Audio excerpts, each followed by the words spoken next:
All right. Well, it has been a very interesting couple days, or a lot has happened since the last video. So, in the last video, I mentioned on how I was kind of struggling with the heat, and I was drinking water. I was doing everything I was supposed to do. So I went home, and on the drive home, ended up getting a little bit of a nosebleed. Not major, but my nose started bleeding. I'm like, okay, I need to get hydrated. So I went home and drank a couple of waters and hopped in the shower and cooled off and called the customer and explained to him that I wasn't feeling good and if we could postpone the job, because I wasn't able to finish the doors. And if I went there, I would just be, kind of finishing the doors in his front yard. And this isn't the kind of door that I need to be building in someone's front yard, which they are done. They're behind the table here. So all this is packed and ready to go. I got to put the frame together, but I'm going to put it all in the truck and put the frame together on site, which all that is nailing it together. Well, anyways, after calling him, and he wasn't happy with me, but it's like I'm not trying to kill myself. So later on that night, I'm drinking water and I'm still not feeling good. And I said, you know what, I'm just going to run up to the little dock in the box. And I got there like 5 minutes before closing, and they told me to go to the emergency room, but they said I needed to get an IV thing or go and I just needed to drink water. So I drank water all through the night. Woke up in the morning, damn near pissed myself, but it's like it was rough. So then yesterday I just kind of took some time and rested a little bit, and I came up here and worked for like a couple hours. And but this heat is I really got to watch myself, and I didn't realize how much I was not prepared for the heat, which I'm used to it, but it's been a while and I need to kind of work myself back in here, and working under the shade makes a big difference. Yesterday I was building the door and that's a lot of heat right there, and see, that's where it stops right there. So, but anyways, so I did go and rest. I went to an auction, and I just kind of I didn't buy anything. I bid on one locker, and he's like, well, what are you going after in this locker? And it was a transfer case.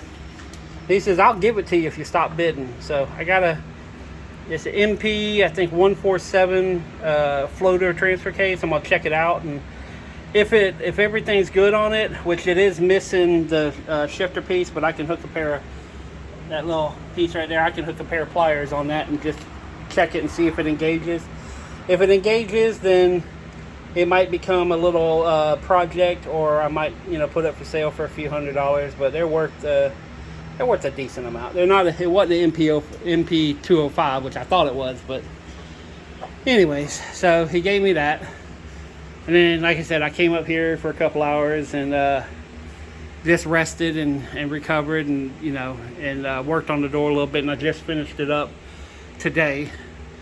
And then I'm waiting on a customer that might be buying either these doors, or these doors, or these doors. So he's supposed to be here any minute now. So when he does, I'm going to end the video, but I'm going to keep going until he gets here, or I run out of stuff. So I put the table together too. Unfortunately, it's not in a condition to where I would want to sell it. So I think what I'm going to do is I might just take the wood off the top and use it for something else, or I'm going to use that piece of wood there. And I'm kind of thinking about making a table saw table to where it has the feeder piece that comes out the back. So I was thinking about maybe, because that's my old desk from my old warehouse down the street, and I might take this and build a better support underneath and use it as a table saw table, to where when you run stuff through the table saw, that one right there, that I have like a little place behind it so it doesn't fall down, and I can stay on one side and I don't have to be grabbing it on the other side. And then I cleaned off this shelf here, and I'm starting to put all the handle sets. I got the couch in the way, which this couch is for sale. I got it for $50, but it is actually a really comfortable couch. It got a little dusty. I'm gonna clean it off. But Yeah, I'm probably gonna after the weekend I'll probably mark it down to 40 bucks and just keep marking out 10 bucks every week till it sells. But I'm gonna put all my handle sets on here and get them all priced and everything, so when someone picks out a door, I'll say, hey, do you want to buy a handle set here, you know? And this section here is going to be all my hinges and theatrical pieces, which, if you don't know, a theatrical is the metal bar that connects two double door together. So, but I'm gonna whenever I get once he picks out his doors, I'm gonna put all this stuff back in the racks. But I'm gonna make all this hinges, theatrical, and like metal door components, hinge screws, stuff like that. This shelf here, I got a lot of clean off to do, but I'm gonna take a lot of my door jambs and start stacking door jambs, because I can do, if I split it down the center, I can have a stack over here and a stack over there, and it'll be good. And then I'm gonna put door sweeps on the bottom, which is the rubber pieces underneath the door.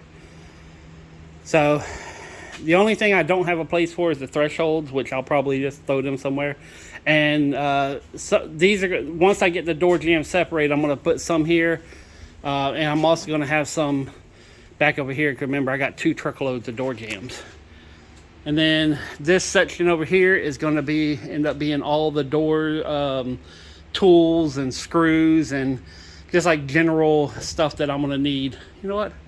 I might clean that up over there and hook up some pegboard, or it already has peg, but hook up some pegs and use it as dividers for the thresholds. That might be a good idea. So, but it's coming together. I really like, you know, when all this random stuff's out of the way, like once the couch is gone and some of this other stuff, you know, I put all the doors back, so because I have to bring them out so people can see them. But once all that's done, it's going to be really nice. I'm going to have 3 build tables in here, 2 tables that I roll outside to cut and make a mess outside, so I'm not putting too much dust. And then I have a door which I'm going to put up on this back area here, so that way this area here is going to be kind of like where I'm going to start sorting all the flea market stuff. And with that door and this door, I'm getting one heck of a cross breeze, so that's really helping me out, being in here, being in the shade, and have a, you can't feel it in the video, but there's a constant cross breeze coming through here. So, and I got some more fans I'm hooking up, which I'm going to put them, I got outlets in the ceiling, so I'm going to put a couple of fans that blow down. So it's going to be nice. And I have 100% decided that I am not going to have any more garage sales here, probably until August. And other than getting these door jobs down, my only priority is getting things organized. I don't care about selling. I don't care about nothing else. I just want to get it organized. I want to know where stuff is. If I do get a truckload or a trailer load of stuff, I will probably take it out to the flea market, and I'll make a video saying, hey everybody, I'll be out at this flea market for this weekend, and you know, so. But right now I got to get stuff organized, because I'm not in a healthy state of mind because of the fact that I'm spending an hour every day just looking for what I need to build a door, you know. And I got some doors. So, but anyways, that's an update of everything going on. Oh, actually, no, that's not it. There's one more thing. So I just got word back about the G30, and I'll make another video of what I'm going to do with that. But my white van, turns out the transmission is too far compromised. It still works, and I can still move it around the yard and stuff. But he said it may last a day, it may last 6 months, it may last a year, but you know, it's going to be the day it goes is you're towing yourself home. So, and to put insurance and a tag and everything else on it, I just, you know, unfortunately it cost me $250 to find that out. But because by the time I tow it there, tow it back, and pay him to look at it, ended up being like $250. But I already have a new plan, and I'll make another video on what I'm doing with that. But I am going to, it's going to be interesting. So I'm going to definitely get my money's worth out of it. Even the extra $250, I'm getting my money's worth. So But anyways, that's it. That's a full update. You guys are 100% caught up. I'm feeling better. I got stuff done. I got a customer pissed off to hopefully he'll be happy once I'm all the way done. And the van's broken. So, peace, love, money. I'm out.